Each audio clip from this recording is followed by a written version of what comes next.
Now it's testing time. Question number 1 is which one of the following is the step of planning? तो planning के step या process क्या होती है?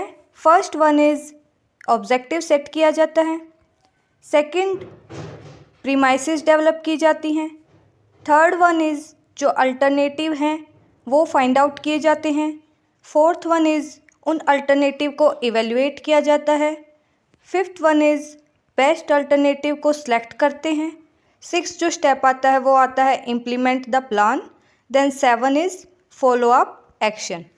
तो इसमें हमारा जो ऑप्शन देखे, A is analysis of organisation structure, B is analysis of morale, C is analysis of environment, D is analysis of employees behaviour. तो आंसर होगा option number C. Question number second is dash is a standardise way and manner of performing routine activity, consider its objective. तो उसे हम क्या बोलेंगे? Method. Question number third is organisation process include one of the following steps. A is grouping of activity, B is determining the objective, ये तो planning का है, C is prescribing disciplinary action, D is none of the above. तो answer होगा option number A. Question number fourth is divisional structure leads to conflict in. जो divisional structure है उसमें conflict arise क्यों होता है? रिसोर्स एलोकेशन के कारण, मार्केटिंग मैनेजमेंट के कारण, प्लानिंग प्रोसेस के कारण या मोटिवेशन के कारण।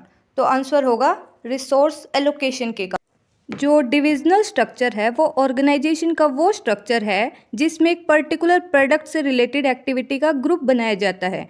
जैसे मान लो कोई बिजनेस या कंपनी गारमेंट्स, कॉस्मेटिक, फुटवियर इन सब के प्रोडक्ट बनाती है, तो वो इन सब के अलग अलग डिवीज़न बना देगी। ठीक है जी। तो रिसोर्स एलोकेशन के कारण कॉन्फ्लिक्ट होता है क्योंकि जो सभी डिवीज़न मैनेजर हैं वो ज़्यादा से ज़्यादा रिसोर्स की डिमांड करेंगे, इसी वजह से। Question number 5 is in staffing function which one of the following manager involve. A is top level only, B is middle level only, C is human resource only, D is all of the above. तो answer होगा all of the above. Staffing function में जो है सभी level के manager involve होते हैं। Question number 6 is the group formed by an organisation to accomplish narrow range of purpose within a specific time period. तो वो ग्रुप जो कि नैरो रेंज के पर्पज से जो है सेटअप किया गया है और एक स्पेसिफिक टाइम पीरियड के लिए सेटअप किया गया है, तो उसे हम बोलेंगे task group. Question number 7 is dash is the performance appraisal technique that involve agreement between employees and manager on goals to be achieve in a given period. तो उसे हम कौन सी टेक्निक बोलेंगे? MBO। MBO means management by objective. इसे हम management by planning भी बोलते हैं।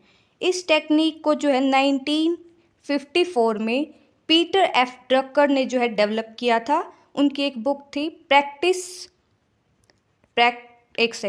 Practice of management. ठीक है जी। ये जो टेक्निक है वो पर्सनल मैनेजमेंट की टेक्निक है। में जो है ऑब्जेक्टिव ज्वाइंटली सेटअप किया जाता है, ज्वाइंटली सेट किया जाता है। मींस मैनेजमेंट के साथ जो हमारे एम्प्लॉय हैं वो भी ऑब्जेक्टिव को सेट करने में अपना कंट्रीब्यूशन देते हैं। इसका मेन पर्पस यही है कि जो एम्प्लॉय है वो ऑब्जेक्टिव को अचीव करने में अपना पूरा contribution they. Question number 8 is dash is a systematic way of handling regular events. तो उसे हम क्या बोलेंगे? Procedure. Question number 9 is stage of internationalisation. तो उसकी स्टेज की जो है एक ट्रिक है जो कि हमारे एक टीचर ने बताई थी। क्या है? First, I am a good teacher means I international, M multinational, good global, teacher transnational.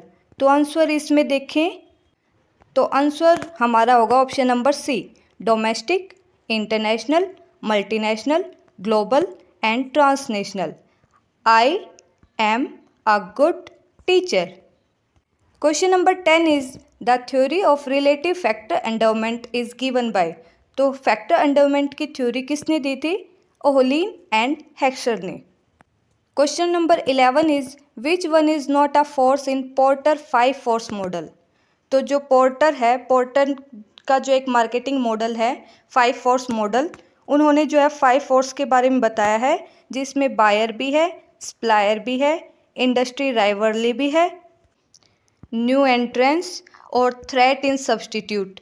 लेकिन उसमें जो है कंप्लीमेंट्री प्रोडक्ट्स नहीं आएगा। तो ऑप्शन क्या होगा? Option number.